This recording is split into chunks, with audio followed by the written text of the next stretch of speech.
What is up, everyone? Welcome into another edition of our NBA DFS DraftKings Picks videos. This time for Friday, February 4th. We have a very solid 9-game slate. This has been a great week in terms of the amount of games on literally every single slate. So keeping that going with 9 games. I am your host, Justin Bales, joined by Spike once again. How are you doing tonight? Fantastic, man.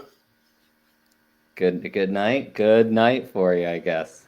I mean, as always, these podcasts are the same. We break down injury news, then we'll go over position by position. If you do enjoy the podcast, go ahead, give us a thumbs up. You can ask any questions in the comments or anything, or comment anything that you want. Obviously, that's what they're there for, but we will try to be in throughout the day to answer any and every question that you have. And also, you can subscribe to the channel if you want to make sure you don't miss any of our videos. Go ahead and turn on those notifications. They'll be sent to you as soon as they get posted.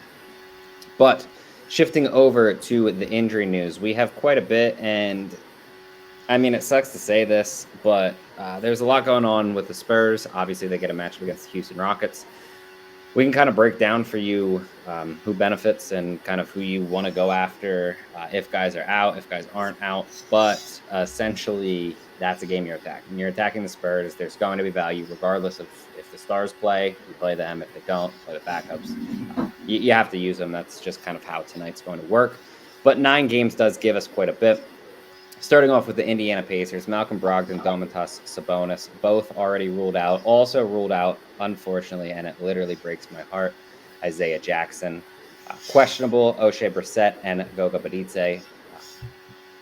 In Boston, it looks like the Celtics are relatively good, but Josh Jackson, Cade Cunningham, both questionable for the Detroit Pistons. You have Darius Garland and Lauri Markkanen both out once again for the Cleveland Cavaliers. Jalen McDaniels is out for Charlotte. Gordon Hayward is questionable, and Kelly Oubre will play. Lou Williams questionable for the Atlanta Hawks. Goran Dragic still missing time for the Toronto Raptors. As I said, for the Spurs, a lot going on. Jakob Poeltl and Jock Landale just got downgraded to doubtful. DeJounte Murray, Doug McDermott, and Keita Bates-Diop all questionable for the Spurs. Paul Millsap, LaMarcus Aldridge, both out for the Brooklyn Nets. You have Rudy Gobert, who has already been ruled out for Utah, and then Hassan Whiteside and Jordan Clarkson are both questionable. Donovan Mitchell will play. Josh Hart, questionable for the New Orleans Pelicans. Willie Hernan-Gomez and Garrett Temple both out. Opposite side for the Denver Nuggets. You have DeMarcus Cousins, who's questionable. Aaron Gordon and Nikola Jokic have both been removed from the injury report, so they will be good to play. Shai Gilgeous-Alexander, obviously, I think he's out for a few weeks at this point, but Aaron Wiggins and Isaiah Roby also both out for the Oklahoma City Thunder. And then another big one, Jeremiah Robinson-Earl, has been ruled out for the next few weeks as well. Opposite side for Portland, Larry Nance Jr. is finally questionable. Then for the Philadelphia 76ers, you have Seth Curry as questionable, Shake Milton and Furkan Korkmaz both out. And then Kristaps Porzingis and Sterling Brown will miss at least one more game for the Dallas Mavericks. That's quite a bit going on. The Spurs really obviously are the really big thing because, you absolutely want to attack them as a team against the Houston Rockets.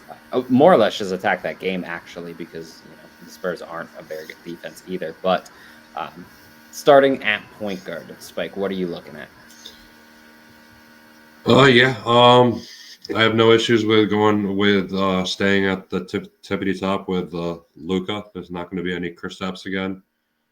The matchup isn't the greatest, but I feel like at this point Luka is pretty much matchup proof. Considering Kristaps is out, most of that offense is going to fall on him. Enough said there. You go down some more. Caris LeVert at 8,400 against the Bulls. Again, not a super ideal matchup, but it's just a matter of time before this dude has a ceiling game, and I'm too invested at this point. I played him like 3 games in a row with no Malcolm, no Sabonis, and they haven't been terrible games, but they haven't been, like big, like boom, and it's coming at some point. 8,400 is too cheap if that happens. So I really like him there. I'm not sure if we're going to see any kind of minute limit for Donovan Mitchell. If we don't, 8,400 is way too cheap. And clearly the Jazz have been missing him a lot. I believe they're 2-6 without him in his 8 games off. He was cleared earlier today. Just keep keep an eye on that, I guess, because if he's ready to go at full strength, I really like him here at 8,400. Right underneath him, CJ McCollum at 8,300 against the Thunder. Pretty good matchup. This is another guy I've played a lot of, and it's just I'm waiting for that big game. It's coming at some point or another, and this is a perfect team to do it against. The Thunder just have a really awful defense. They're missing a lot of parts right now, and they're just a good team to attack. Underneath him, this is going to be a little dependent on the DeJounte Murray news, but Derek White, 6,400, gets a matchup against the Houston Rockets. I mean, honestly, even if DeJounte Murray plays, it's a pretty good play still because Houston has arguably the worst defense in the league, and we always attack teams who play them. So I see no reason to stray away from it here. And then I have no issues going back to Brandon Goodwin again if he starts. 4,100, he did get a little raise in his price, but I think it's too cheap if he starts again. I don't think he shot overly well, and it's a pace-up spot against the Hornets. Always like playing people against the Hornets just because the game just moves a lot faster. You gain a couple extra possessions, and that's huge in the DFS world. But more or less, that's probably about it for me at point guard. Yeah, I agree for the most part. I think at the top, Luka Doncic obviously makes sense. My favorite option would be DeJounte Murray, assuming he plays. Obviously, just a triple-double threat, gets the elite matchup against the Houston Rockets, pays up spot, more opportunities. It just makes sense to use him. Plus, $1,400 is actually quite a bit because now Luka, I think he dropped 70 plus in 2 straight. He's up to basically $12,000. So you're not getting him even slightly cheap at this point. I think you can make a case for Josh Giddey. The matchup is really good against the Portland Blazers. Their defense isn't anything that I'm going to shy away from. And obviously Giddey's a guy that really has stepped up in the absence of Gilgeous-Alexander. The offense kind of runs through him. So I do think that he is a very good play on this slate. I think one of the more intriguing options to me is Anthony Simons. He's been struggling. $6,600 price tag. I think it went up 100 from his last game, but price tag is down overall from where it was. And the big thing here is that Oklahoma City just plays that like weird packed in defense where they just beg you to shoot threes against them. Simons obviously shooting almost 40% from deep on the season. I think in their first game that they played, he shot 2 of 12 from deep. So would assume some progression in that instance. And, he's just a little bit too cheap at 66. I think Derek White, like you said, 100% makes sense. Even if DeJounte Murray plays, 6,400 is reasonable. Ayo Dosunmu gets the matchup against the Indiana Pacers. If you don't know about the Pacers, they are atrocious against point guards without Domantas Sabonis on the floor. Now, I'm sure this obviously has to do with Miles Turner also being a rim protector, and he has been out in the majority of games that Sabonis has also not played in. So it kind of correlates together in that aspect. But as you look at it, Turner's also not playing, so who really cares in that instance? So I do think that Dosunmu is a very solid option. As you get down, there's just 2 plays that you're probably locking in tonight. I mean, it's early. It's the night before. It is a 9-game slate, so we'll kind of see how everything progresses. But number 1, Brandon Goodwin, 32 minutes in his last game, 27 in the game before that. They really just need him playing minutes at point guard. No Garland once again. He just makes a really good option. And then slightly above him, Trey Mann played 41 minutes in the last game. He dropped 40 fantasy points. He's going to be locked into massive minutes again. No Aaron Wiggins, obviously no Gilgeous-Alexander, no Robinson Earl.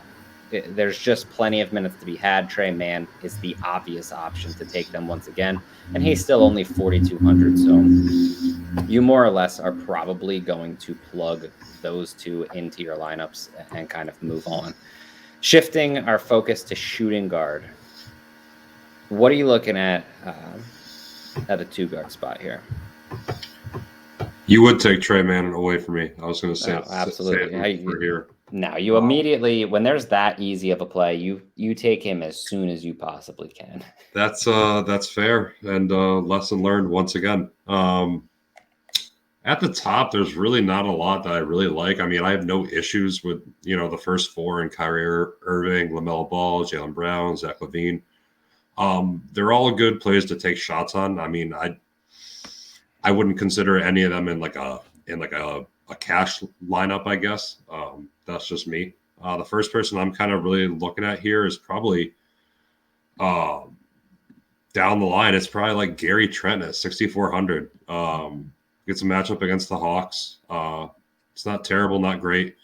He's just locked into 35 to 40 minutes, just like every other starter for the Toronto Raptors. And as long as he's going to get that kind of run, and he's under 7K with the way he's been shooting, I'm going to play him all the time. I think on FanDuel he's kind of over 7K, so I probably wouldn't go there on FanDuel. But DraftKings under 6,500, I really like that. As you go down a little bit more, Reggie Bullock's price has gotten to 4,500, and you're probably going to look at me like I'm crazy. But again, he had another good game the other night. I think that's 2, 3, or 4 in a row, and just without Tim Hardaway, without Kristaps, he's kind of forced into bigger minutes. And if his shot is falling, he could easily pay off that price tag. Right up, directly underneath him is Devin Vessel. Again, it's going to be a little dependent on injury news, specifically Doug McDermott. We're going to have to watch for him. But 4,400 is just too cheap against a very crappy Houston Rockets team. It's very high paced. Vessel kind of dudded the night before. So, if people aren't going to go back to him, I'd be more than willing to here. Directly underneath him is Jalen Green on the other side of that great game. 4,300, kind of saw a bit of a ceiling game from him a night ago. I think he had over 40 fantasy points. And what you get with him is, his shot really needs to fall. He's not going to put up a lot of peripheral stats, and if he does, that's just rare and an added bonus. But if his 3 shots falling, as we saw the other night, he can really produce for you. Other than that, I don't really think I have anyone else I want to mention. No. Yeah, I mean, let's be real. I can keep this short and sweet for everyone watching. Obviously, anyone that I set up point guard that has shooting guard eligibility, at least I would consider. I do think there's a few other options. You pretty much touched on them. But my pool for shooting guards probably going to be pretty small come lock. Number 1, Gary Trent Jr., 6,400. This is the only thing that I'll say that I disagree about with what you said. You said not a bad matchup, not a great matchup. Atlanta is arguably the worst team in the NBA against shooting guards. And they are very bad overall, but they're specifically atrocious against shooting guards that can shoot the 3, specifically scoring shooting guards that can shoot the 3. If you look at Gary Trent's last game against them, he dropped 9 threes on him. And don't get me wrong, he's not going to drop 9 threes again, but if you tell me that he drops 5+, I'm not even going to be slightly shocked in this type of a matchup.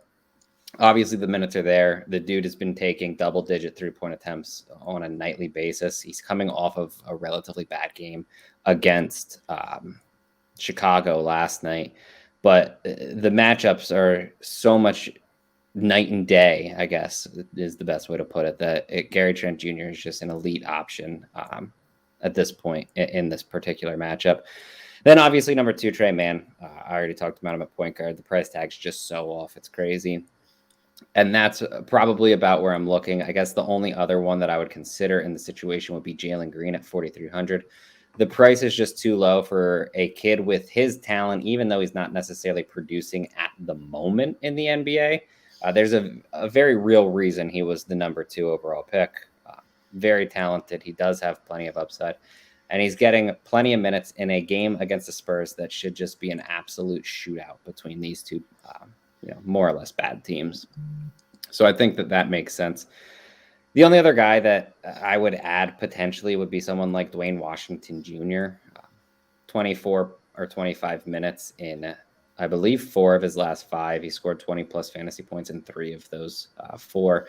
Dropped 32 the one night, I believe. So the upside's there. I don't think you have to do that on this type of a slate because he's 3,700, and how difficult is it going to be to get from him to find the 500 to get to Trey Mann? You'll be able to do that without question. So I think that you probably just go to Mann in that situation, but just at least another guy to consider, I guess. Shifting to small forward, interesting position here. Is it? Do you think it's as bad as most nights, or do you think that we finally have a few options that we can consider? Nope. It's just as bad as every night.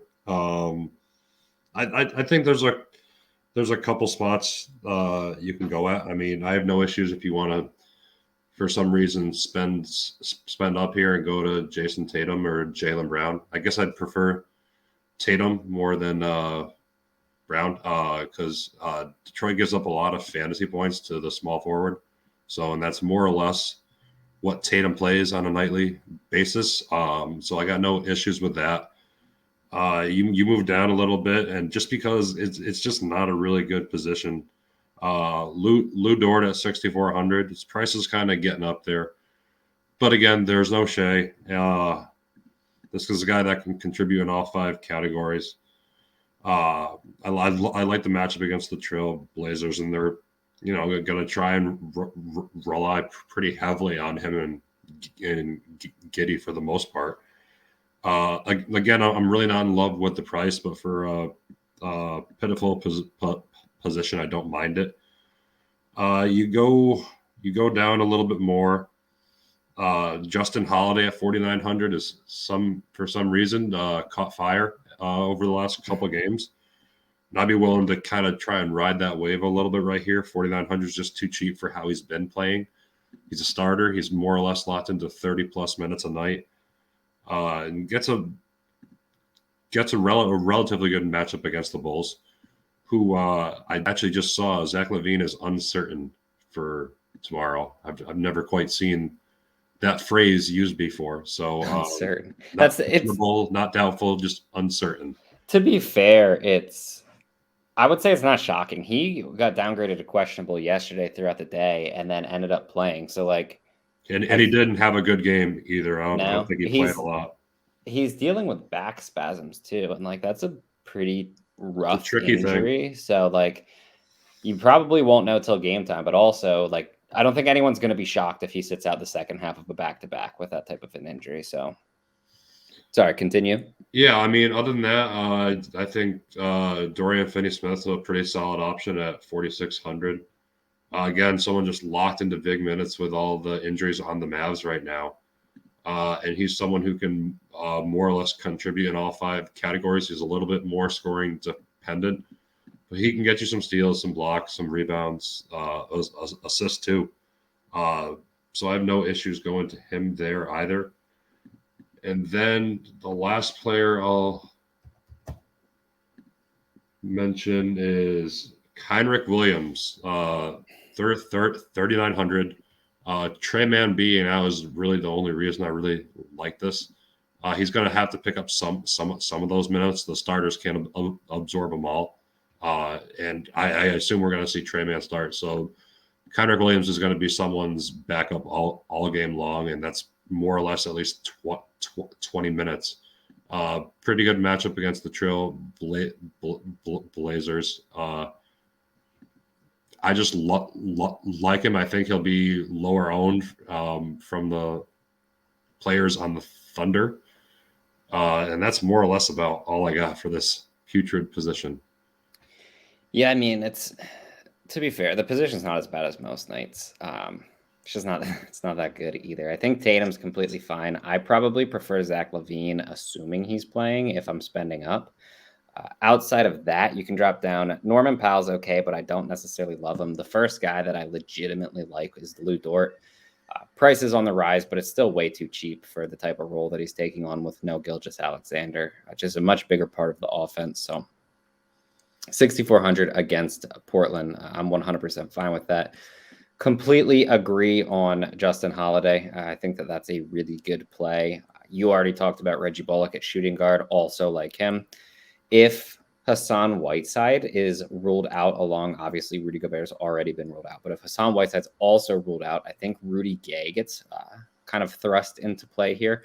44 is a little bit expensive, but he should probably in that situation play minutes in the mid-20s. So the upside will be there. I wouldn't recommend him in cash games, but for tournaments, I have no problems. And then as you get down, you can kind of just take like the dart throw on a few of these cheap guys. DeAndre Hunter gets a plus matchup against Toronto. He's only 4,200, should be locked into relatively solid minutes. Garrison Matthews has been heating up recently, and if his shot's falling because he is such a good shooter, he does come with 30-plus fantasy point upside, and this is a really good matchup against the Spurs. My biggest concern with him is that he's just significantly better at home versus on the road, and obviously they're playing on the road tonight, so that is a question, kind of a question mark for me. And then the other obvious one you talked about, Heinrich Williams, he's 3,900. He played 29 minutes in the last game. If the reports of them shopping him are true, they obviously want to get him minutes. There's guys hurt. It's reason for him to play more. I would assume at least 25 minutes tonight. And granted, I don't love Heinrich Williams in 25 minutes per se, but the matchup is good. And if he could see upwards of 30, for 3,900, it's just not a bad play whatsoever. You know what I mean? Yep. So I think that's probably what you're looking at. For me at the moment, Lou Dort just seems so much better than everyone else. And I don't necessarily know how the price is going to drop. And I might just, kind of punt a really weak position here to spend up elsewhere. But that's kind of what I'm looking at. Moving to power forward. This is a little bit more interesting. Last night, power forward and small forward, all forward positions were just atrocious. And then we got news that Thad Young was starting. I think basically everyone used Thad Young, obviously. In play again, you probably want to check in and make sure that he's starting. He didn't necessarily have this dominant game, so I wouldn't be shocked if, he doesn't catch a ridiculous amount of ownership or anything. But he is still really, really cheap. But overall, who are you looking at? Thad Young is the minimum price. That's just ridiculous. Sorry. Who are you looking at power forward? Yeah, I mean, I was pissed. I was kind of on Thad before he was announced to be starting, and that kind of drove his ownership through the roof. I wanted everyone to be on Eubanks and to take Thad, but here we are, and that didn't happen. So at the top, I mean, it's a little dependent on the LaVine news, but either way, I kind of like DeMar DeRozan. On paper, it doesn't look like a good matchup, but Indiana's missing almost their entire starting lineup minus Aaron Holiday, more or less, and LeVert. But all their good defenders are out. So it's a pretty solid matchup for DeMar. And if Zach LaVine's out, it just makes it that much better. And DeRozan's kind of this guy that does these weird rotations. He'll play for 5 or 6 minutes. They'll take him out, then they'll put him back in with 4 or 3 minutes left in the first quarter and kind of rinse and repeat almost all throughout the game. I think they more or less do that because when all their stars are healthy, they like to just have them on at different points in times. But nonetheless, they've kind of kept going with it, even with Ball out, even when LaVine was out, so forth, so on. It's a really good play. I think a lot of people are going to look at the red 2 next to his name and kind of stray away, which, I'm not scared of that whatsoever. Right underneath him, 300 cheaper, 9,200. My boy, Pascal Siakam, coming off a pretty good game the night before, gets a decent matchup against the Atlanta Hawks. I don't think there's really I'm not really too scared about Clint Capella stopping him. John Collins is questionable for tomorrow. Keep an eye on that.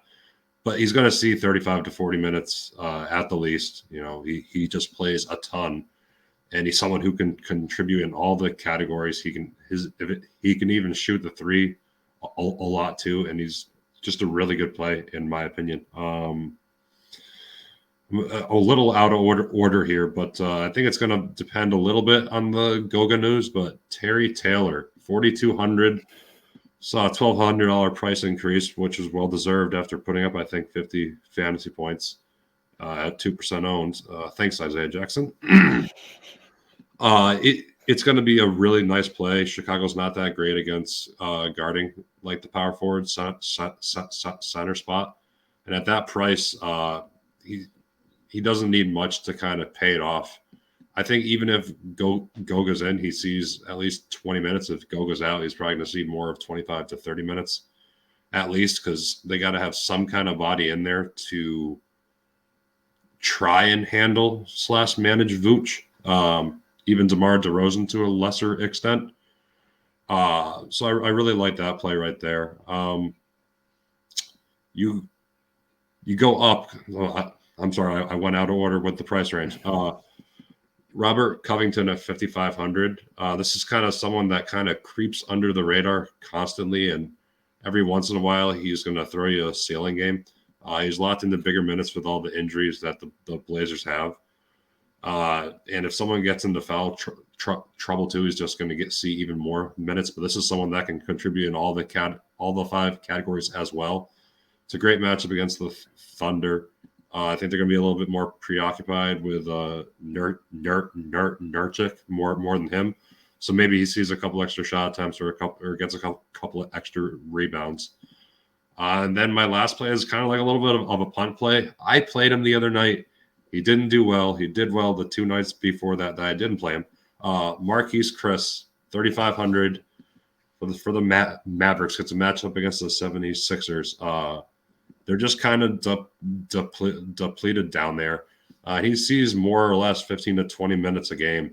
That's not really a lot, but at 3,500, I'd be willing to take that chance because this guy can put up fantasy points real quick when he's just, involved. And he just really wasn't involved last game. Not quite sure why, but he did pick up a couple of quick fouls, so that's something also to keep an eye on. But I don't mind taking a punt there and being able to spend up somewhere else. But that's probably about it for me at power forward. Yeah, I like that. I think if you are spending up, you're likely spending up on DeMar DeRozan. That would be my top option. I do agree Pascal Siakam right underneath him is completely fine. I just prefer DeRozan because when you think about Indiana, who's going to slow him down? Absolutely no one. They're probably, I would assume they put Torrey Craig on him because I can't imagine, Taylor or Brissett trying to actually guard him or anything. And if they do, DeRozan wins that battle. But Torrey Craig is at least a viable option. Maybe they put Holiday on him. Regardless, I don't think that either of them can stop him either. I'm so beyond torn on Kevin Love at this point. It's crazy. 40 plus fantasy points in, I think, 4 of his last 5. His last 2, he's played bigger minutes. The issue is 2 games ago, Evan Mobley played 23 minutes. Last game, Jarrett Allen got in foul trouble, played 23 minutes. That's why Kevin Love is playing the bigger minutes. So you can't necessarily trust him to go in and play high 20s, low 30s. But if he does, he's going to absolutely smash his price tag. And it's just a tough situation because he also gets the matchup against the Charlotte Hornets, who are atrocious against both power forwards and centers.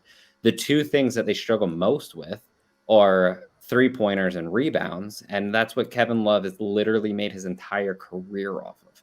If there's a matchup in the NBA designed for Kevin Love, it's the Charlotte Hornets. And it's so difficult because you just have no idea how many minutes he plays. I think he played him once this season. He dropped 30 fantasy points in the low 20s. I don't know. If he gets 30 minutes, he's going to absolutely destroy 6,900. You just can't trust it at all, which sucks. But, it is what it is. Keldon Johnson at 6,100 really struggled last night. Much easier matchup against the Houston Rockets tonight. I think that he's one of the better plays. Robert Covington is hilarious. I will like him even more if Larry Nance Jr. is ruled out again. He's currently questionable. Covington has shot 0 of 13 in his last 2 games. Hasn't scored. He did score 2 points. He hit 2 free throws 2 games ago. But his last game dropped nearly 40 fantasy points and didn't score. Like literally didn't score a single actual point, which is just insane when you think about it. But plus matchup against Oklahoma City, I do think that he's a very viable option. The guy that I think is going more or less completely overlooked, like to the point that it doesn't really make all that much sense. And if you're going to spend down at the position, this is, by far really at this point, my favorite option is Darius Bazley. 36 minutes in his last game. No Jeremiah Robinson Earl, so Bazley's going to have to play more center minutes, or they're at least going to use him as center minutes. They're going to give him power forward minutes as well. So his minutes should be back up to 30 plus on a much more regular basis. I know this season he hasn't necessarily been a dominant fantasy option or anything, but in years past, he's kind of been right around a fantasy point per minute. He'll have the bigger role. No Gilgeous-Alexander to completely take over the offense, whereas Josh Giddey is much more of a facilitator than a pure scorer. You're going to have Lou Dort. Dort will be the guy that really takes over the offense, more or less. Mann in their last game took quite a few shots, I believe, as well. And then Giddey will, quote-unquote, get his, but his isn't 20 to 25 shot attempts like Gilgeous-Alexander's is, which is going to open the door quite a bit for someone like Bazley, who does come with double-double potential, can add, assists, steals, blocks on any given night as well. Plus matchup against Portland, who he played well against in somewhat of limited minutes in their last game. And obviously he's only 4,400. So at the moment, Bazley really, really makes a good option, in my opinion. And I'm not sure I'll really move off of him, but I said that about Keldon Johnson last night, and then as soon as a guy like that opened up, I didn't play Keldon Johnson, which worked out well. He had a really bad game, but these are recorded at 10:30 the night before. A lot changes between here and now, so don't take that word as gospel there. But I do really like Darius Bazley at this point. Final position, center, we have the 2 kings of the NBA, Nikola Jokic and Joel Embiid, on the same slate again. It's always hilarious when they play on the same slate, because doesn't it seem like when they play on the same night together, they both just really try to put in their MVP performances? And then on top of it, you get 2 of the best matchups on the entire slate. Jokic gets a matchup against the New Orleans Pelicans, who really struggle against the center. And Embiid gets a matchup against Dallas, who also struggles against the center. But when you really look at their roster, who in the world is going to slow down Embiid on Dallas's roster, right? Absolutely nobody. So yeah, no one. What are you doing? I know the last time we were on here, you slightly leaned towards Embiid. I talked you off of him onto Jokic, and then I believe Embiid actually outscored him. That was a couple games ago, and Jokic. I believe Jokic outscored him. But what are you doing between the 2 of them? Because before you had a conversation because Embiid was cheaper. Now you have a conversation where it doesn't seem like that much of a conversation, because Embiid's ceiling isn't what Jokic's is. Embiid's not dropping 90 fantasy points on anyone, most likely. But Embiid's ceiling, that he's at least relative, his upside rather than his ceiling, that he's hitting on a more consistent basis, is kind of around what Jokic just does. So for them to be the same price, to me, it's Joker. Do you feel differently, or are you still just on the Joker train here? No, I don't feel differently at all. They're $100 different in price, and the upside is just, in my opinion, massively different with Joker. I think the matchup bodes a smidge better for Embiid, as they're going against the Mavericks, who Luka's going to do everything in his power to keep it as close as possible.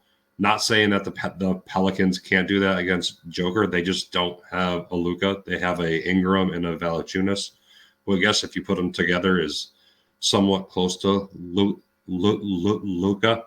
Either way, I'm going Joker here. It's $100 more. The upside is way better, and I don't think.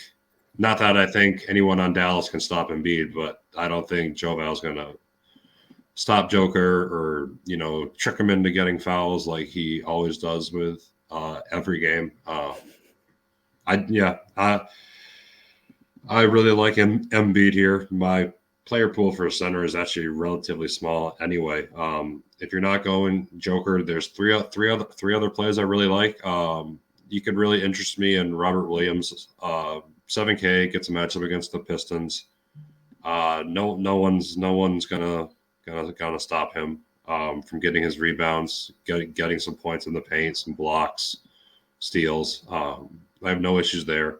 If you want to move down some more, Nick Claxton is coming off of a ceiling game the other night. I actually played him on late night, and even on late night, got him at 1% owned. Wild. But 4,900 gets a matchup against the Jazz. Gobert's already been ruled out. Whiteside's questionable, especially if Whiteside's out. I'm probably going to centers here. I still like him even if Whiteside plays. Pretty sure Aldridge was already ruled out, and Paul Millsap. So they're just running a little thin on big men there. The only other option I'd mention is probably Maxi Kleber at 4,400. Don't really like the matchup a lot, but he's cheap. He's going to be starting. He's going to see 30 minutes. He can contribute in all of the 5 categories. It's just a matter of if he gets involved in the offense or not. We've seen games where he's massively involved and he puts up 30 to 40 fantasy points. We've seen games where his shot isn't falling. The ball just kind of doesn't go his way. And he puts up, a floor game of maybe 10 to 12 fantasy points. So, more or less, I think you're really debating on Joker or Embiid. But if you're going to be playing a double center or try to be contrarian, those are the 3 other guys I like. Yeah, so for me, my pool is much bigger. I love this position. I think there's so many good options. It's crazy. One thing to note, Jokic is averaging 70 fantasy points a game against New Orleans. He's always performed well against Valanciunas throughout their career. Quite frankly, Valanciunas, the only real reason you worry about a center against him is if they foul. The big reason, is obviously Valanciunas can really get guys into foul trouble. He's not going to really stop guys defensively, especially guys that can score like Joker. So I think that Joker's the better option between him and Embiid, both 100% fine. I also would anticipate that most people feel the way we feel, which would just get you Embiid at significantly lower ownership, obviously an elite type of pivot. Below, you have Nikola Vucevic, the best guy. The worst case scenario for Vucevic at this point is he goes against Goga Bitadze. Are we that worried? Not Nope. really. So I do think that Vucevic is a really good option. Christian Wood has been playing extremely well recently. I don't anticipate Houston to go run small. They're going to leave Wood in, and he's just been looking outstanding. I don't see who can stop him in the paint. I don't see who can stop him on the glass. So Christian Wood, even though his price tag is up a little bit, I do think is a very good option. Yusuf Nurkic, no problems whatsoever with him. It's a similar situation where I don't necessarily expect Portland to run small here against Oklahoma City. But at the same time, the biggest guy for the Thunder would be either Mike Muscala or Derek Favors. Like, they're not going to stop Nurkic if he wants to do something. And 8,200 honestly is a little bit expensive. I don't love the price tag, but the matchup's completely fine if he decides he really wants to take over a game. We're at this weird spot where they're all priced similarly, but Jarrett Allen, Evan Mobley, and Kevin Love can all find success. I have no problems with any of those 3. I have to decide what order I'm going to put them in. I don't know at the moment. Any of the 3 can find success. Not all of the 3 will find success in this matchup. So it's kind of in a weird spot, but all three can at least be considered, in my opinion. It's really tough, right? Like to pretty much on a nightly basis to figure out which one or maybe possibly even two of them are going to go off. Definitely not going to be three, maybe two if you get lucky, but more or less always one. And I feel like it's always a different one. You know, it's really tough to pick them. I need to look into it more, but to me, it kind of seems like when Kevin Love, he's really streaky, or it seems he's been streaky this season, and it seems like when he gets on one of these streaks, he always performs well. And then you have one of Evan Mobley and Jared Allen perform up to him, and I don't know. It just kind of feels whichever one the Cavs give the minutes to. So whichever one gets in foul trouble, the other one does well. But I don't know. I think of the three, I would prefer to play Kevin Love most out of the three. I think that his skill set is the best to take on Charlotte, but all come with quite a bit of risk as well. As you shift down more, Goga Bitadze, assuming he's in and starting, too cheap at 5,800. Could get in foul trouble immediately. Wouldn't shock me whatsoever. Vucevic is very solid at that. Plus, you have guys like Levine, assuming he plays, and DeMar DeRozan, who DeRozan's more of a mid-range guy, but can attack the basket and can draw fouls. So that's kind of an odd spot where you are slightly questioning it, at least in my opinion. A guy like Mason Plumlee, and this is crazy. I can't believe that we have a 9-game slate, and I'm sitting here even slightly considering Mason Plumlee. But think about it. The Cavs run big.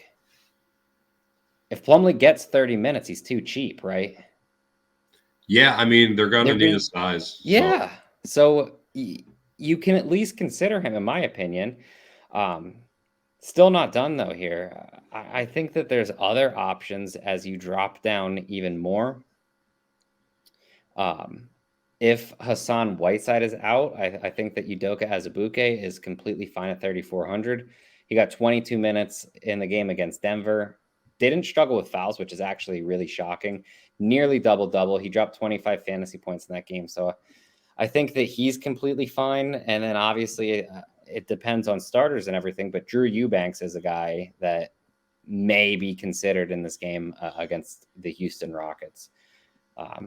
Dropped nearly 30 fantasy points against them in 15 minutes in their only matchup this season. So I think that it's at least viable. But that's what we got. Is there anyone else that you wanted to mention or go over here? I mean, not really. I guess it'd be interesting if we saw Jackson Hayes start again, which for some odd reason they've thought is a kind of cool thing to do. If he sees 25 to 30 minutes, I don't mind a punt on him in bigger field tournaments. But that's more or less about it. I think you nailed a lot of the other centers there that are really good plays. Yep. All right. That is what we got for you guys. Again, if you enjoy the video, go ahead, give us a thumbs up, drop anything you want in the comments. Thank you for watching, and hopefully everyone finds some success tonight.